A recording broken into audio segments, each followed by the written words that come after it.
Hay cosas que no logro procesar, si me permiten ser honesto. Los grados de violencia que nosotros hoy estamos viendo asombran. Son dinámicas con las que por lo menos yo no había visto en mi vida.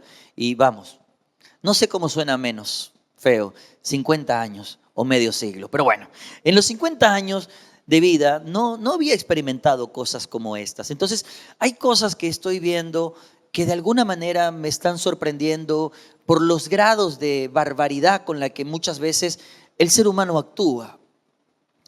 Evidentemente nosotros, y digo así nosotros entre todos, nacimos en una generación que disfrutó de paz.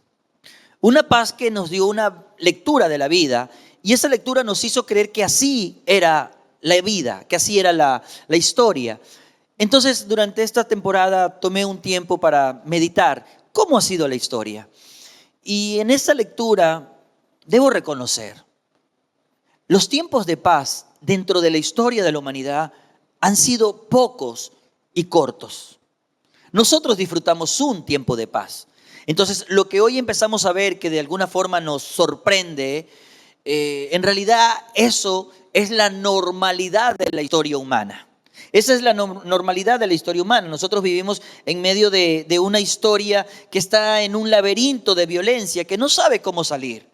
Tanto así que el mismo apóstol Pablo en su carta a los Romanos dice, hablando acerca de la humanidad sin Dios, se apresuran a matar. Siempre hay sufrimiento y destrucción en sus caminos. No saben dónde encontrar paz. No tienen temor de Dios en absoluto. Estas son las palabras del apóstol Pablo describiendo a la gente que no conoce a Dios. Entonces, cuando yo estoy ahora en este proceso de tratar de entender cómo es la historia humana, veo que el ser humano en realidad es malo. Sin Dios es perverso. Entonces, cosas de las que hoy empezamos a ver, que nos aterran, que nos sorprenden, en realidad es la esencia natural del ser humano a lo largo de la historia sin Dios. Entonces, hay momentos donde la paz llegó, pero la paz no llegó porque buscásemos la paz y anheláramos la paz, sino que fue impuesta a punta de fuerza. La paz romana. Quizás sea algo muy conocido en la historia, usted podrá de repente encontrar en los libros de historia. Fue impuesta por un imperio que estableció a fuerza sus principios, su ley. Entonces cualquiera que se oponía obviamente moría y entonces hubo paz en el reino o en el imperio romano, pero por fuerza. Y eso se repitió a lo largo de la historia. Evidentemente nosotros hoy disfrutamos de una paz en la que crecimos, que también fue impuesta después de la Segunda Guerra Mundial a base de fuerza. El temor de una destrucción nuclear hizo que la gente se detuviera. No porque buscara la paz, sino porque había temor a la destrucción. Entonces, la paz que muchas veces hemos encontrado en la historia, o pocas veces, es una paz puesta muchas veces por fuerza, que no es una verdadera paz, pero que nos ha dado una perspectiva de cómo sería realmente la vida. Ahora, ¿por qué te comento esto? Porque en medio de esta reflexión, obviamente, por ejemplo, me puse a investigar un poco la historia de China, hoy una potencia completamente en ascenso mundial. Hay muchas heridas ancestrales, heridas que están ahí. Como por ejemplo cuando Inglaterra desató la guerra del opio para impedir su desarrollo. No una, sino dos veces. Y los mismos japoneses entraron, todo esto está documentado, es historia, entraron y fueron atrocidades las que se cometieron. Entonces cuando uno piensa en la barbarie del pasado y ve las acciones del presente, uno dice, bueno, el corazón humano es el mismo toda la vida sin Dios. Mientras estoy en este ejercicio, orando al Señor, por alguna razón Dios me invita a un pasaje donde el mismo Señor Jesús trabaja este asunto general en la vida de alguien de forma muy particular, que es Juan el Bautista. Quiero que vayan conmigo a Mateo capítulo 13, por favor, capítulo 11. Cuando Jesús terminó de darles estas instrucciones a sus 12 discípulos, salió a enseñar y a predicar en las ciudades de toda la región. Juan el Bautista, quien estaba en prisión, oyó acerca de todas las cosas que hacía el Mesías. Y quiero hacer una pausa aquí. Juan el Bautista, el primo de sangre de Jesús, el hombre que Dios levantó para preparar el camino del Señor, un hombre justo, un hombre íntegro, un hombre santo, un hombre recto, un hombre al que no se le podía señalar ninguna inmoralidad o quebrantamiento de ética, un hombre realmente recto, está en prisión. Y eso de por sí ya es injusto. El único detalle es que lo que yo creo justicia, o yo creo como justicia, es algo completamente diferente a lo que Dios establece como justicia. Hay cosas que pasan en la vida que yo no entiendo. ¿Cómo es posible que un hombre justo esté preso? Yo no lo entiendo. Pero Dios entiende las cosas que yo no entiendo. Para mí es una lucha mental tratar de discernir cómo es que obra la justicia de Dios. Pero Dios, que es justo, Él tiene los conceptos claros. Entonces aquí está Juan el Bautista en prisión, y en su encarcelamiento Él empieza a luchar con algunas cosas. Él está en prisión, pero sus discípulos vienen y le comparten lo que sucede allá afuera. Así que él oye acerca de todas las cosas que hacía el Mesías.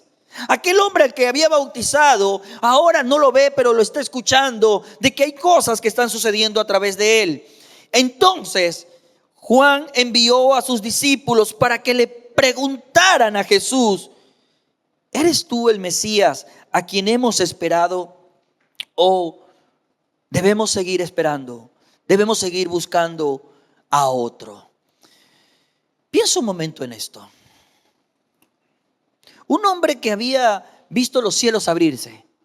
Porque cuando Jesús se bautizó, Juan fue el que dijo: he aquí el Cordero de Dios, el que quita el pecado del mundo. Yo no soy digno ni siquiera de amarrar sus sandalias. Juan lo vio, se le revela, y cuando lo bautiza, el cielo se abre, desciende el Espíritu Santo en forma de paloma. Obviamente está ahí el Mesías haciendo un acto de obediencia, y escucha la voz que dice: ese es mi Hijo amado, en quien yo me complazco. Juan había tenido una revelación profunda, pero ahora viene el problema. Había esperado la llegada del Mesías, había abrazado las promesas de la libertad, las promesas del favor, las promesas del bien del Señor. Todo eso ahora en Cristo. Pero su realidad choca con las promesas abrazadas. Porque resulta que yo, siendo justo, estoy en prisión. ¿Cómo es que deposito mi confianza en alguien que promete ser la libertad de mi vida, pero ahora que yo lo veo, mi realidad me encierra? Es un choque. Y él empieza de alguna manera a tener inquietud, al punto que le pide a sus discípulos: vayan y pregunten, ¿realmente es él a quien estábamos esperando o es alguien más a quien tenemos que buscar?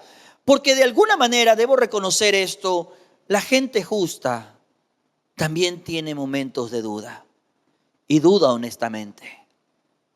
La gente justa, la gente que ha tratado de agradar a Dios a lo largo de su vida, ha tratado de abrazar los principios, ha tratado de vivir la palabra, ha tratado de vivir con rectitud, muchas veces se enfrenta a realidades que contradicen aquello que abrazó, en lo que confió, en lo que creyó. Y esa contradicción puede llevarte a un momento de incertidumbre y preguntarte: ¿vale la pena? ¿Estoy en el lugar correcto? Entonces Juan envía a los discípulos de él a preguntarle: ¿eres tú el Mesías en realidad? ¿Eres tú a quien estábamos esperando? Pero vamos, no creo que solamente estaba pensando en él, porque obvio, estoy en prisión. Mi realidad choca con la esperanza que abracé. No logro entender cómo mi confianza en Él y en sus promesas no se hacen evidente en mi vida. Mi circunstancia atenta contra mi confianza. Tengo que preguntar. Pero no solo él. Creo que de alguna manera, él también estaba pensando en sus discípulos. Porque los discípulos de Juan estaban poniendo la confianza en Jesús, el mismo Jesús en quien Juan había depositado su confianza. Pero resulta que los discípulos están depositando la confianza en Jesús. Ahora resulta que Jesús no está haciendo nada para liberar a Juan, y ven la realidad de Juan. Y ahí es cuando uno se pregunta: ¿será que vale la pena confiar en el Dios de Juan? En el Jesús en el que Juan está confiando, ¿realmente vale la pena depositar mi confianza? Porque cuando veo su realidad no me inspira a confiar. ¿Hay alguien conmigo? Es un desafío. A veces pienso, por ejemplo, los que llevan mi sangre, mis hijos, ¿podrán confiar en el Dios de su padre?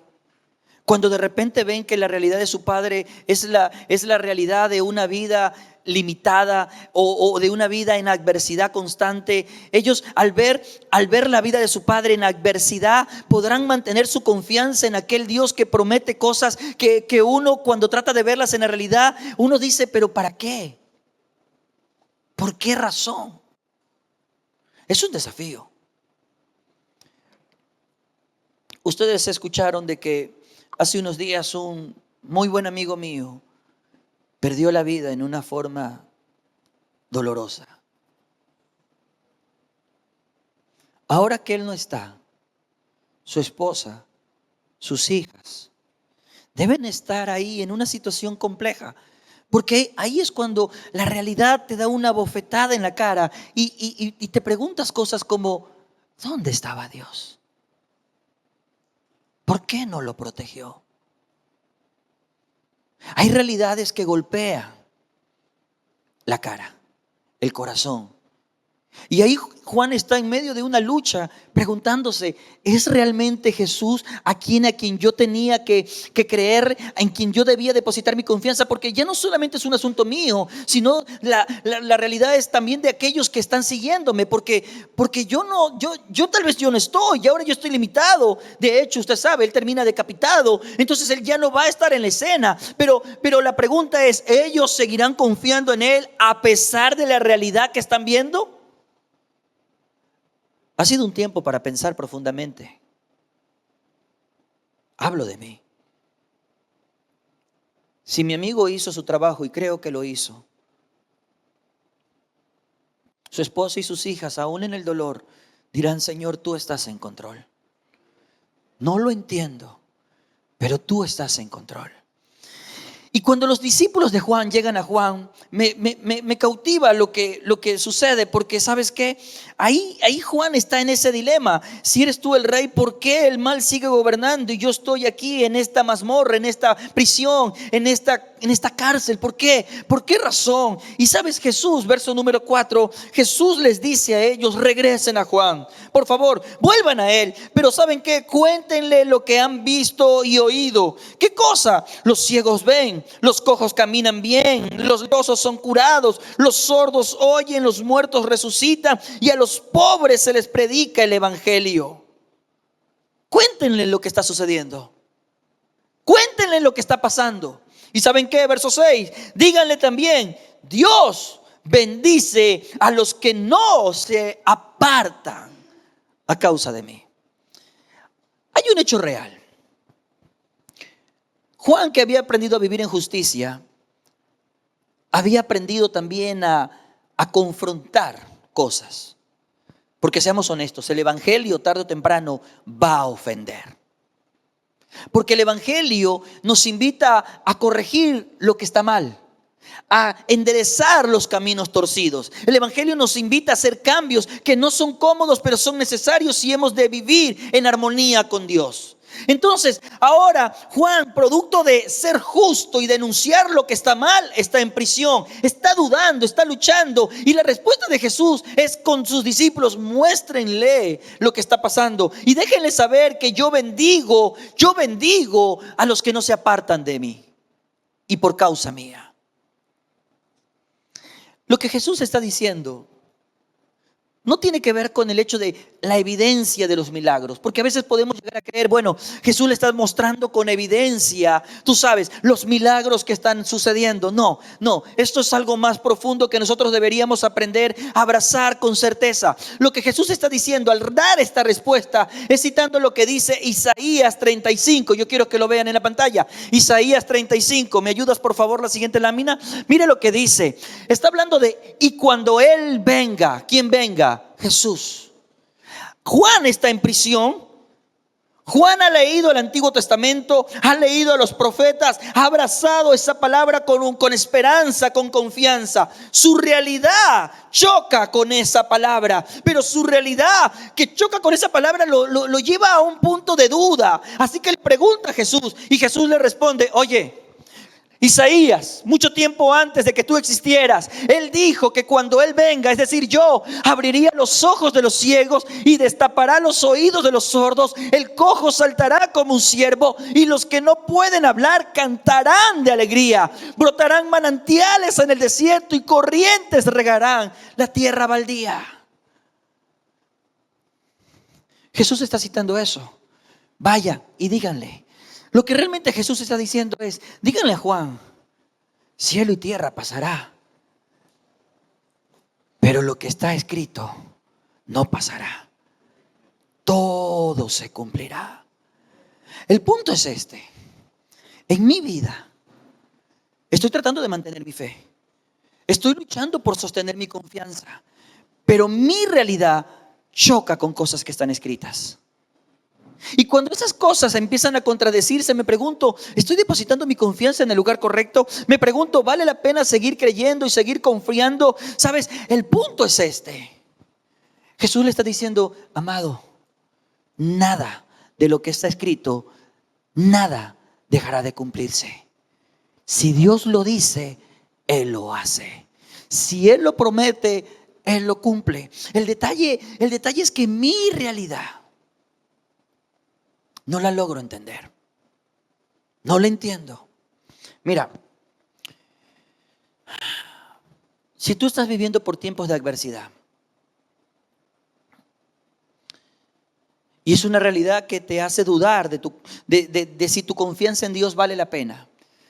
Si tú estás viviendo una realidad que de alguna manera te afecta y contradice lo que está escrito, si tú estás viviendo una realidad de esa manera, pero tú estás leyendo tu realidad sin el conocimiento de lo que está escrito y empiezas a darle una interpretación, no sé, de cómo te sientes o de cualquier otra forma, menos de lo que está escrito, tú te vas a ahogar en la desesperanza.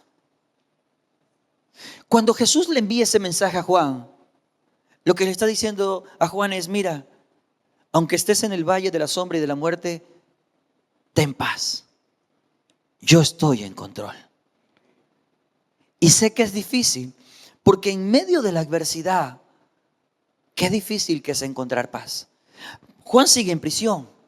Las cosas no mejoran para él. Su realidad es que ya no solamente está en prisión, sino que va a terminar decapitado. Y a pesar de ello, él encuentra paz. Porque su paz no estaba en las circunstancias.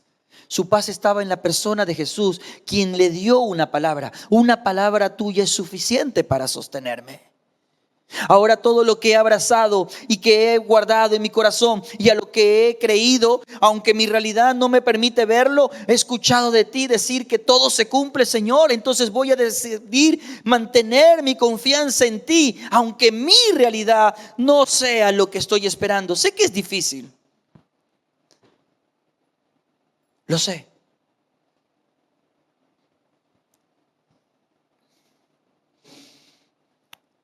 A esta hora,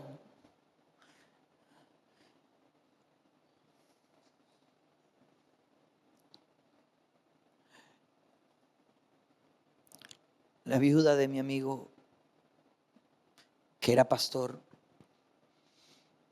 volvió a abrir la iglesia hoy domingo y decir gracias, Dios. Porque aunque la realidad duele y no se entiende, he de creer que sigues en control. Y sus hijas hoy se levantan a cantar al Señor. Porque cuando la realidad te golpea, la pregunta es, ¿podrás mantener tu confianza aunque estés dudando? Porque la gente justa también duda a veces. Pero bendita la respuesta de Jesús. Todo lo que está escrito se cumplirá. Entonces, digo, Dios, ayúdanos. Porque qué difícil es aprender a proteger tu fe en medio de los tiempos violentos que vivimos. Cuando los discípulos se van, mira lo que dice el verso 7. Mientras los discípulos de Juan se iban, Jesús comenzó a hablar acerca de Él a las multitudes. Mira esto. Jesús empezó a hablar a las multitudes acerca de Juan. Y dice, vamos, ¿a qué clase de hombres fueron a ver al desierto? ¿A qué clase de hombre pensaron que fueron a ver? No sé, un charlatán, un payaso. ¿A qué tipo de hombre pensaron que fueron a ver? ¿Acaso pensaban que era una caña débil sacudida por la más leve brisa? No sé, pensaban que era un hombre sin carácter. ¿Acaso ustedes pensaban de que era un hombre que se vendía fácilmente? Verso 8. O a lo mejor esperaban ver a un hombre, tú sabes, vestido con ropa costosa. No, no, no. La gente que usa ropa costosa vive en los palacios. Él no vivía en el palacio, él vivía en el desierto. Buscaban a un profeta. Pues así es, ¿saben qué? Y es más que un profeta. Juan es el hombre al que se refieren las escrituras cuando dicen, mira, envío a mi mensajero por anticipado y él preparará el camino delante de ti. ¿Sabes? Nada habla mejor de ti. Nada habla mejor de ti que el testimonio de Cristo. Nada habla mejor de ti que el testimonio de Cristo. Quizás alguien pensó, por tonto está preso. Algo debió de hacer y por eso está ahí. La gente va a decir lo que quiera decir, pero nada va a hablar mejor de ti como el testimonio de Cristo. Cristo terminó diciendo, ¿saben qué? De los hombres nacidos, nadie es más grande que Juan. Nadie es más grande que Juan. Les digo la verdad, el verso 11, de todos los que han vivido, nadie es superior a Juan el Bautista. Sin embargo, luego pone las cosas en perspectiva. Las personas más insignificantes en el reino de los cielos es superior a él. No en carácter, no está hablando de eso. Está hablando de reconocimiento. Cualquiera que a partir de Juan entendió el evangelio y abrazó el evangelio depositando su confianza en Cristo, obviamente recibirá una corona mucho más grande. Y ahí es donde me detengo y digo, Dios, ayúdanos, porque hay realidades que golpean la vida y que a veces contradicen las promesas, pero esas promesas las mantenemos en el corazón a pesar de la adversidad. No sé cómo sea tu historia hoy. No lo sé. Pero que Jesús hable bien de ti es el mejor testimonio que puedes tener en tu vida. Que Él diga, mantuvo su confianza en mí a pesar de su adversidad, a pesar de su quebranto, a pesar de su sequía. Y luego en el verso número 12, el Señor crea un contexto que es tan desafiante. Desde los días de Juan el Bautista, desde que él empezó a predicar el evangelio hasta ahora, el reino del cielo ha venido avanzando con fuerza y gente violenta lo está atacando. Juan había iniciado obviamente una reforma. Esa reforma había anunciado, el reino de los cielos se ha acercado. Entonces él empieza a predicar algo que no era popular, pero era necesario. Arrepiéntanse. Arrepiéntanse. No es una palabra de moda, ni ahora ni antes. Porque nadie quiere aceptar en su vida que está mal. Entonces Juan empieza a decir, arrepiéntanse, arrepiéntanse. El reino de los cielos se ha acercado. Arrepiéntanse, arrepiéntanse. Y en ese proceso el Señor Jesús reconoce que ha venido una oposición. Cuando el evangelio ofende y Juan denuncia el pecado del gobernador, entonces el gobernador dice, no voy a tolerar eso, y lo pone en prisión. Violencia. El evangelio ofende. Y cuando la ofensa usualmente confronta, la gente suele reaccionar con violencia. Por eso muchos te miran mal, te tratan mal. Por eso muchos no desean verte. Pero ojo, ese es el principio histórico. Es lo que la palabra enseña. Cada vez que el reino de los cielos avanza, hay una oposición que muchas veces se traduce en expresiones físicas.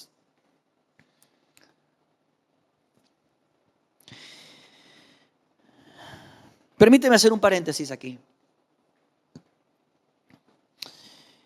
Usted sabe que nosotros no tenemos textos originales de la Biblia. Lo que tenemos son copias multiplicadas, repetidas, de los textos originales. Entonces pasan todo un filtro riguroso para poder confirmar la veracidad de las copias. Cuando llegas a este pasaje, parece sencillo, pero hay una diferencia entre lo que unos piensan y otros. Unos utilizan la palabra violencia en términos, en un modo activo y otros en un modo pasivo. Usted dirá, no entiendo, pastor, yo reprobé en gramática, no entiendo. Cuando, por ejemplo, en la Reina Valera, que muchos aman la Reina Valera, Pablo le dice a Timoteo, esfuérzate en la gracia. Esfuérzate te implica, ok, ¿qué tengo que hacer para poder, tú sabes, estar esforzado? Y de repente uno piensa, esfuérzate y sé valiente, tengo que hacer algo. Pero eso es un error de traducción, porque no es un modo activo, sino un modo pasivo. Lo que realmente Pablo le decía es, fortalécete en la gracia. Eso cambia la perspectiva, cambia las cosas. Y aquí cuando el Señor Jesús utiliza la palabra violencia, hay algunos que la han traducido en forma activa y otros en forma pasiva. Por esa razón me gusta cómo se traduce en este texto. El reino del cielo ha venido avanzando con fuerza, con violencia. ¿Por qué? Porque hay una necesidad de ser valientes para compartir el evangelio. ¿Por qué? Porque hay gente violenta que lo ataca, hay gente que se opone. Hay gente que se opone. Y aquí es donde necesito darte perspectiva. Esta belleza que hoy tenemos de reunirnos en este lugar no es la realidad de muchos lugares. No lo es. Estos días estuve con un grupo de misioneros trabajando un proyecto.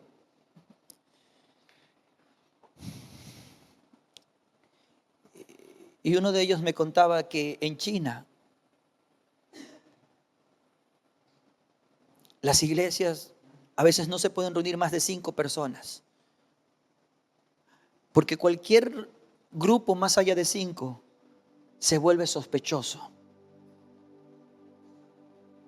Y si hay sospecha, hay prisión para ellos. Ni siquiera si hay evidencia. Si hay sospecha. Entonces yo veo nuestra hermosa gracia de poder reunirnos, pero también veo nuestro letargo.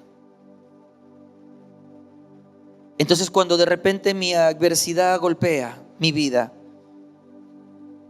en lugar de sostener mi confianza, abandono mi confianza y busco otras formas de resolver. Y no digo que no, hay que ser recursivo en la vida. Pero si eso me roba la confianza, entonces perdí el rumbo.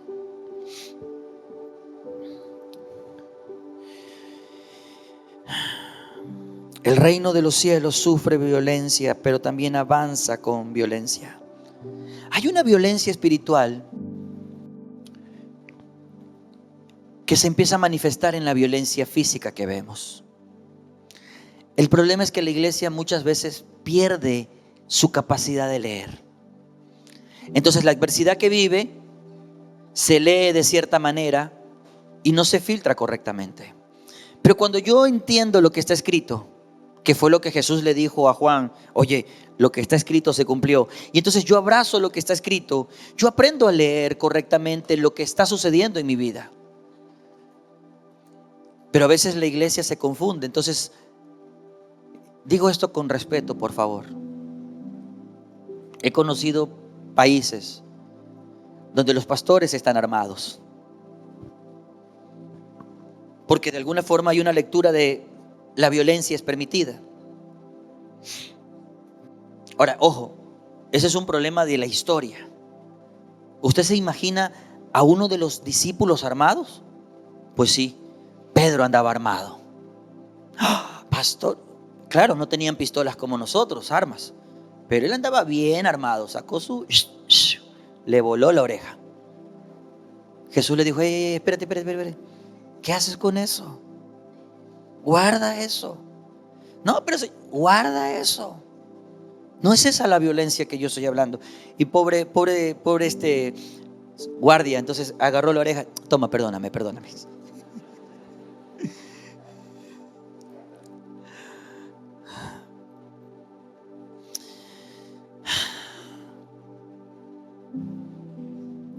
Hay una violencia espiritual que la iglesia no ha entendido.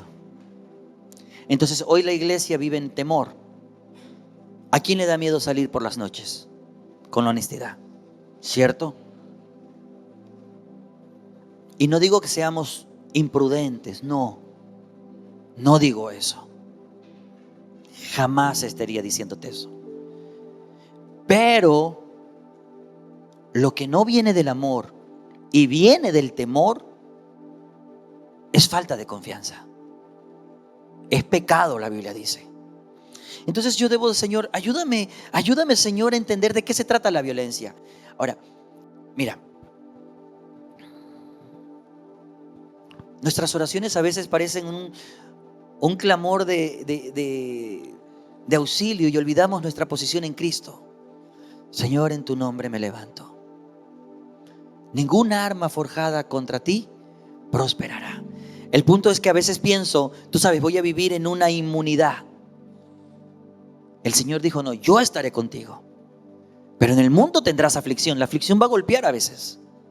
Entonces yo necesito aprender a leer. Porque así como Juan estuvo en prisión siendo justo, porque el evangelio ofende, es probable que en momentos de mi vida esa realidad me toque a mí. Y la pregunta es, ¿dónde mantendré mi confianza? Y entonces Jesús dice, mira, el reino de los cielos sufre violencia. Tendrás que mantenerte ahí, enfocado, permanente. Tendrás que aprender. ¿Y sabes qué? Luego en el verso 13, pues antes de que viniera Juan, todos los profetas y la ley de Moisés, antes de que ellos anunciaran este tiempo, ustedes deben entender esto. Si me permiten, si dice el verso 14, si ustedes están dispuestos a aceptar lo que les digo, les voy a decir esto. Juan es Elías, aquel que los profetas dijeron que vendría. No entiendo nada, pastor. Jesús era medio confuso a veces. Pero resulta que Jesús sabe que Juan conoce las Escrituras.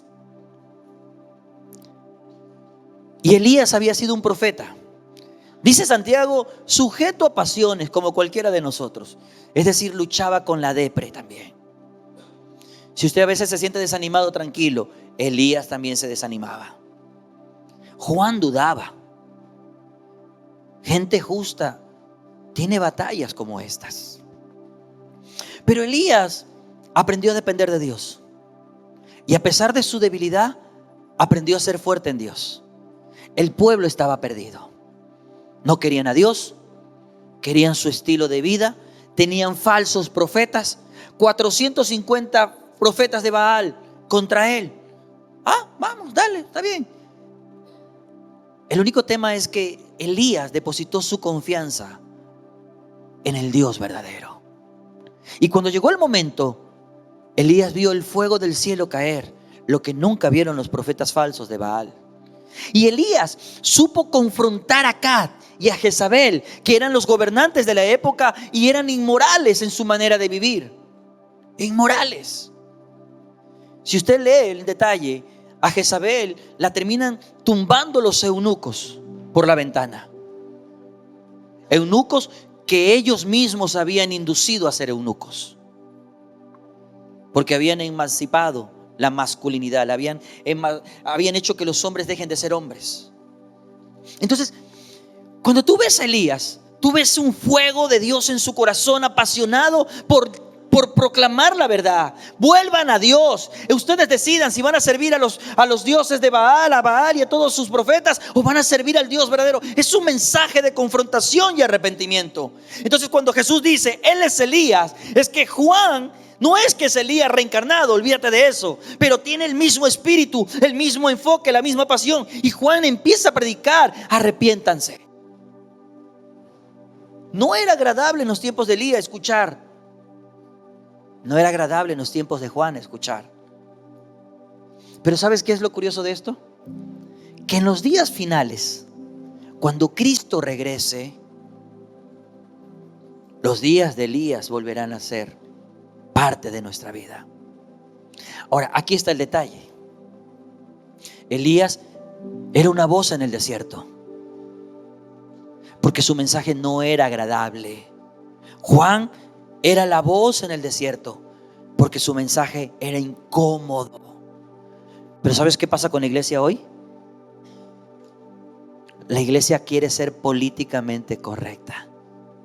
Decimos lo que le agrada a la gente y no lo que Dios está diciendo.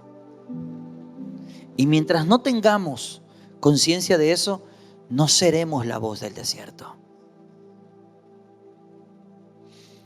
Elías vivía consagrado al Señor. Juan vivía consagrado al Señor. ¿La iglesia vive consagrada al Señor? Elías se llenó de coraje para denunciar lo que está mal. Juan se llenó de coraje para denunciar lo que está mal. La iglesia se esconde debajo de la cama porque tiene miedo. ¿Sabes cuál es el problema con la iglesia? Que entendió mal muchas cosas. Entonces piensa que la violencia de la que se está hablando es una violencia que se puede traducir en acciones políticas. Entonces la iglesia se presta muchas veces para el juego político. Lo acabo de ver hace algunos años en nuestro país y lo acabo de ver estos días allá en Colombia. ¿Sabes qué pasa cuando la iglesia se presta para el juego político? Pierde su voz profética. Porque como se comprometió con alguien, cuando ese alguien no representa los valores de Dios, entonces ya tiene rabo de paja y no puede denunciar lo que está mal. Pero la voz de la iglesia no se puede comprometer. Sea que sea el de aquí o el de acá, el que haga bien se dice gracias. Y sea el de aquí o el de acá, el que hace mal se denuncia. Pero como perdemos la brújula, nos confundimos. Entonces ahí está el Señor diciendo: mira, Él era el profeta, Él era el Elías que había de venir. Y ¿sabes qué? Termina diciendo, por favor, en el verso número 15: todo el que tenga oídos para oír, oiga, escuche. Y finalmente dice, porque ese es el punto, nos encanta ser entretenidos, pero no entendidos. Y verso 16, y voy a pedirte que te pongas de pie para ir cerrando esta mañana. Verso 16: ¿con qué puedo comparar a esta generación? ¿Con qué? ¿Sabes? Cuando el Señor ve a la iglesia, muchas veces dice, se parece a los niños que juegan en la plaza, esos que se quejan ante sus amigos, porque tocamos canciones de bodas y no bailaron. Entonces tocamos canciones fúnebres y no se lamentaron. ¿Sabes lo que Jesús está diciendo? Por más que se te explique con plastilina,